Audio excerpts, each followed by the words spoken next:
I'm Susan Harvey, the Executive Director of the Dallas chapter of ACC, and I'm happy to welcome you to today's session on stretching as part of our May Movement event. If you are new to this, we'll be spending the next 30 minutes learning how to fit stretching into our busy schedule. I'm especially grateful for that today since I'm going to be traveling over the weekend, and now I have tips of exercises and stretching that I can even do in my 7-hour car trip. So good stuff. This program, by the way, is presented by the ACC-DFW Wellness Committee. And please know that if you're interested in joining this committee and assisting in future programs, we welcome that, and just email me and I will get you plugged in. So with that quick introduction, I am going to hand it over to our instructor, Michael, so that I can have more stretching ideas for that long car trip. Thanks, Michael. Thank you, Susan, for the introduction. Again, I am Michael Michaels, and I'm excited once again to join all of you to bring stretching and exercising to you guys and being more mindful about ourselves and body every day. Again, I want everybody to know that as we do these exercises, note that if you're unable to do it, how I'm able to do it, or whatever it is, that's okay. Just make sure you're able to do it to the best of your ability. Remember, there's always other alternatives for you to be able to do it. And if you want to know like how to do it or whatever it is, you can reach out to me or email me or whatever works best for you. Remember, stretching and exercises helps in many ways, including improving posture, increasing range of motion, whether you're moving your head side to side, up or down, whatever works. It helps decrease back pain. It helps prevent injuries in the future. It cannot rid all injury, but it can help prevent it. And it helps lower stress with everything that you do in your everyday life, which can help everything, including our mindfulness of everything going on. We have a lot to go over, so let's get started. Grab those waters and let's have some fun. Now, how can stretching be worked into my busy schedule without taking a lot of time? Well, some things we already do, and we can change how we do it to be more mindful of what we're doing. So first thing we want to is to get up and get moving. Why would I need to do that, you might ask? Well, the more you're moving, the more your body's going around, the more active and looser it stays. The more your body tenses up, the more stress it builds up. So it's important that we're constantly moving around and staying active, even if you are just at the desk all the time, whether it's moving or whatever you're doing. We have straddle sits, pikes, stretches, butterflies, sit-ups, crunches, push-ups, wall sits, and many more. Now, as you see on this first one, straddle sits, it's very simple. You just sit there on the ground, that stretches your legs and your lower back. Basically, what you want to do is you'll sit on the floor with your back straight, legs apart, toes up, and you'll lean forward as you are sitting there. You'll go as far as you can. What we're going to do today is a pike stretch or pike sit, whatever you like to call it. It goes for both ways. Now, in order to do this, what you're going to do is you can either do it one of two ways. You can either do it sitting on the ground, or you can even do it standing at your desk. Now, what this does, it stretches your legs and your lower back. That's very important that we are stretching that lower back, especially if you're constantly sitting in a chair and just, not moving a whole lot. So it's very important that we do that. Now, what we're going to do is you're going to either you're going to stand or you're going to sit down, your choice, it doesn't matter. Now, as you're in that stance, you want to make sure that you keep your legs straight. You're going to reach down to your ankles. Now, if you're unable to reach your ankles, that is okay. You can reach down to your shins. You can, if you can reach to your ankles, you can go there. Now, if you can go even further, reach down to your foot, even better. Now, it's important that as we do this, while you're reaching down, we're breathing. You want to take deep breaths when you're going into it. And then as you reach down, you're going to exhale, reaching down. That's going to loosen up your muscles and relax them and make it essentially easier for you to be able to go even further. So let's do this pike stretch real quick. We're going to hold it for just 10 seconds. Again, make sure while holding it, make sure you're breathing in between this. Ready? We're going to reach down, keeping your body, relaxed. You're going to reach down as we're doing it. Get that exhale of a breath, reaching and go as far as you can.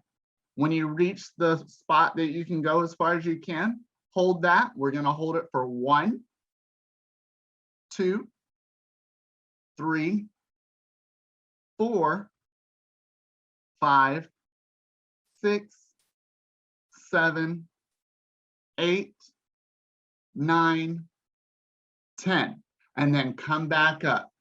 Great job. Now that's a hard stretch to do considering the muscles that it actually stretches out. It's one of the things that a lot of people, whether it's a child or an adult, that struggles a lot because we're not used to stretching out those muscles. Another thing we can do is butterfly sits.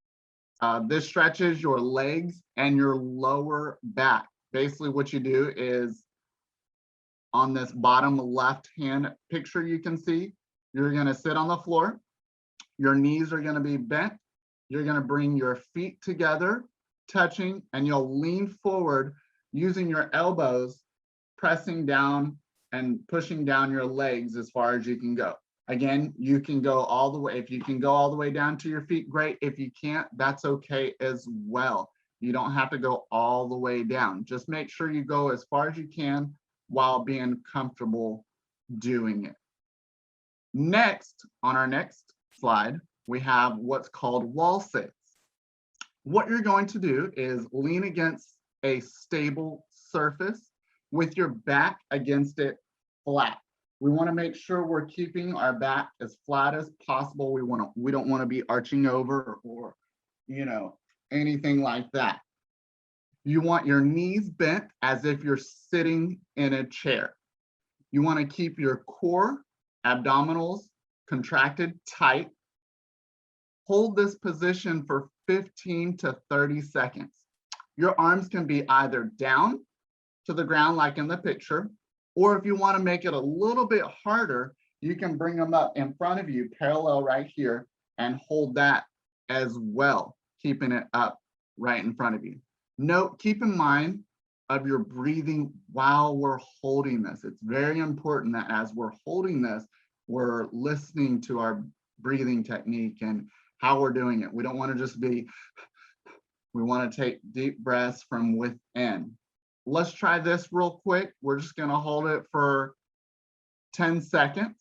Again, anywhere stable, you can use the wall, you can use something that can hold your back stable. We're going to hold this for 10 seconds. Are we ready?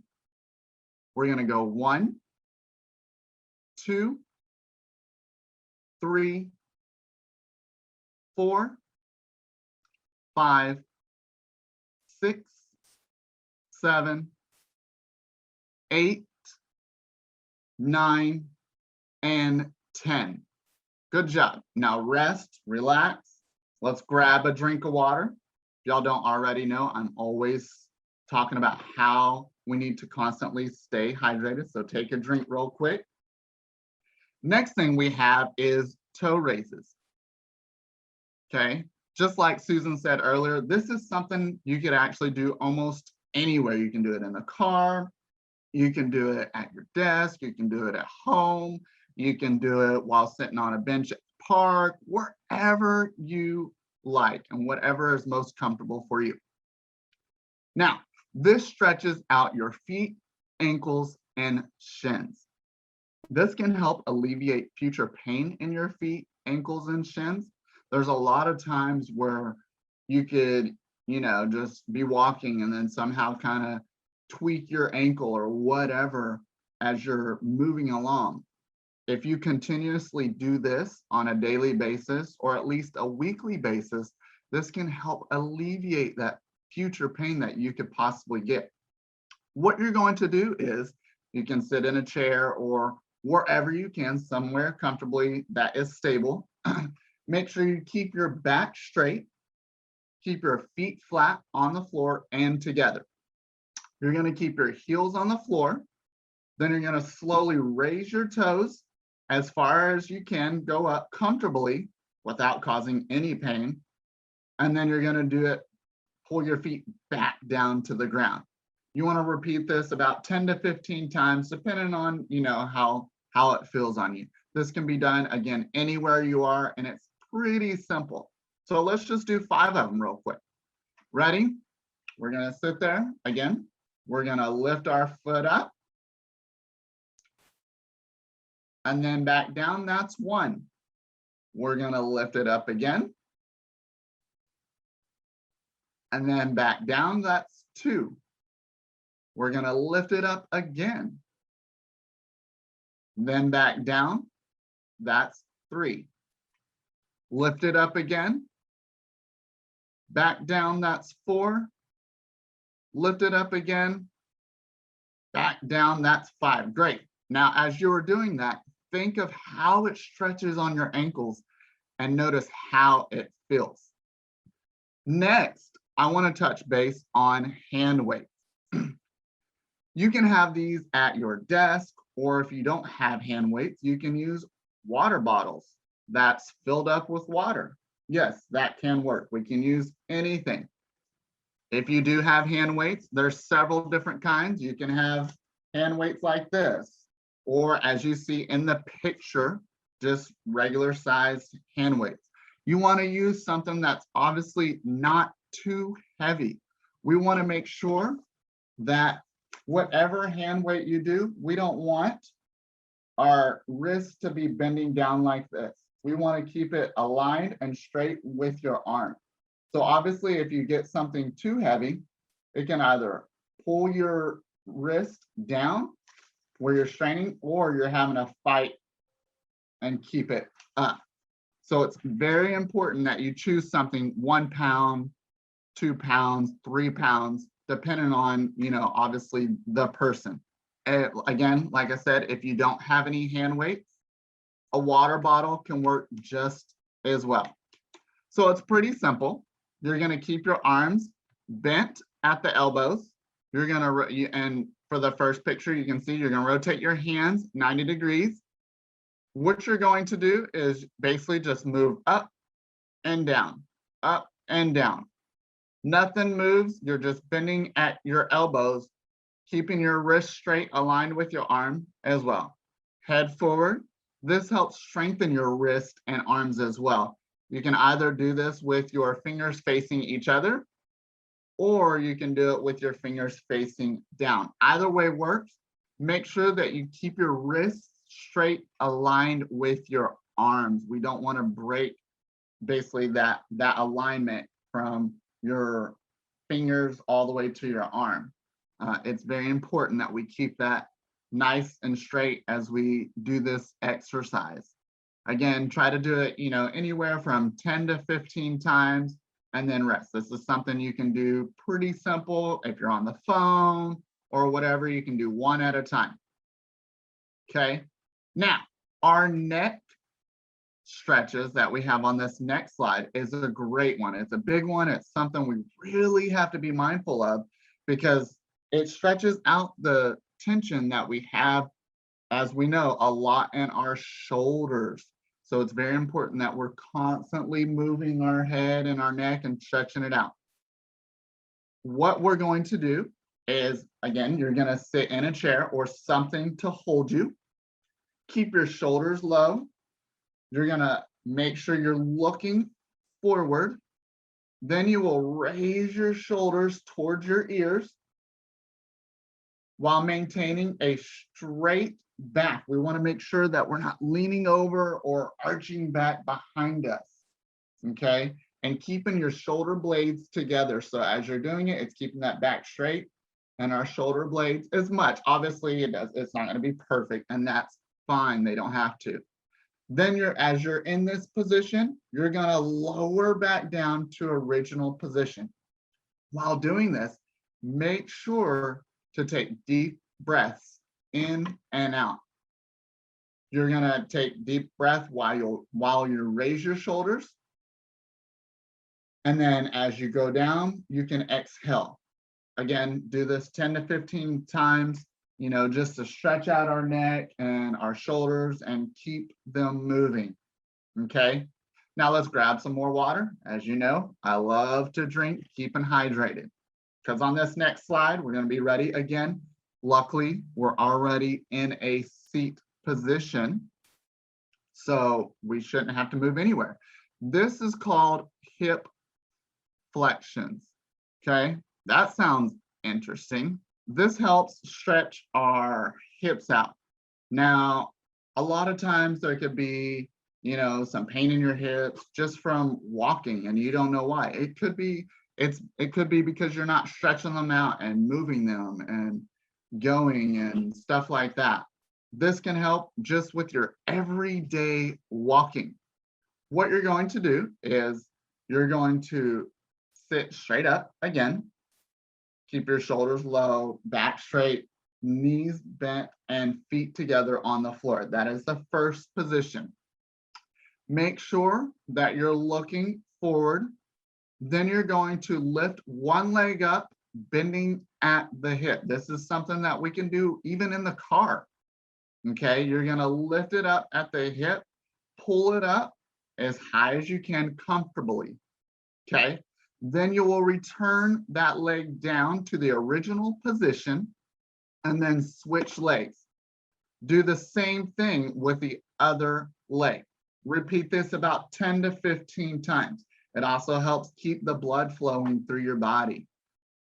Let's do 6 of them right now, real quick. Ready? We're gonna lift 1 and then back down. Switch legs. We're gonna lift 2. Back down. Lift 3. Back down. Lift 4. Back down. Lift 5. Back down. And lift 6. Back down. Great. Awesome. Now the next thing we have is called leg extensions.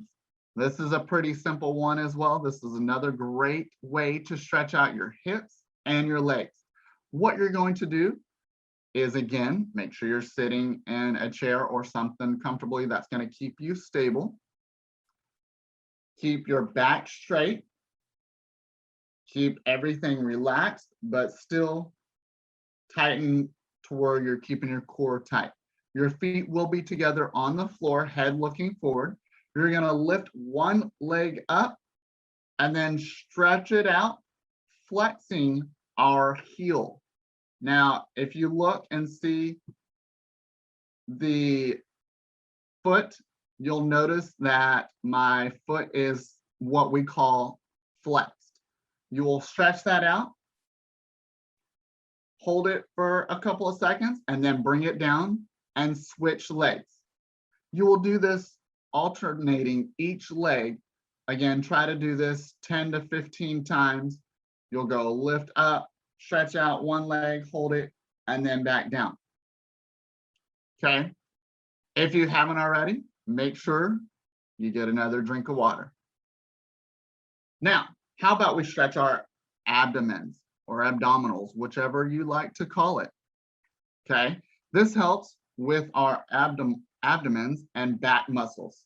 What you do is you'll sit straight up with your shoulders low and back. Keep your knees bent, obviously, feet together. You're going to bring your arms up by your ears. You're going to stretch. You're going to make sure we interlock our fingers. You're going to stretch them up as high as you can. Make sure, again, we're breathing as we do this. okay? Breathing in and breathing out. Go as high as you can. Hold it for 3 seconds and then come back down.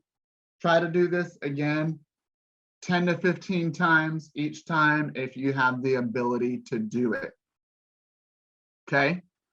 Now, did you know that walking from one place to the other, you can actually do something pretty simple?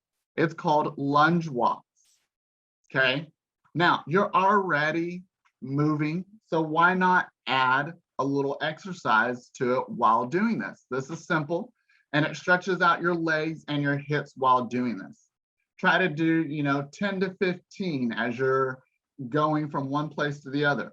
Now, the way to do this is that you start in a standing position, feet together, hands on your hips. You step forward one leg as far as you can, but you want to make sure that your knee does not go past your front foot. Okay? Then your back leg is going to come down and you're going to touch your knee to the ground and then step feet together back to a standing position. Then you'll do the opposite leg in front and do the same thing. Again, try to do this, you can do it from walking to the bathroom, walking the desk to the kitchen, or wherever you are. Okay, so it's something that we can utilize in between our time. Now, if you're on a break, let's be mindful of our break. Let's do something called tricep dips. Now, what you're going to do is, again, use something stable to be able to put your hands on behind your back, okay? We want to make sure our fingers are facing down, feet in front of you, your knees bent, and your hips slightly bent. You will lower down as far as you can go, moving only your arms and your hips. You want to maintain that tight core. And then you'll return to original position. Again, we want to do this 10 to 15 times, just throughout the day in between your breaks. Okay. Now, did you know that talking to a colleague can actually help with your mindfulness? Don't just talk work-related things, make it different. Relax in your talking. This can help so much with just your overall thinking. This can help alleviate stress as well because it is not a constant work-related thing. So kick back and relax for a minute and see how someone's day. It doesn't have to be too personal. It might actually help make it better for them.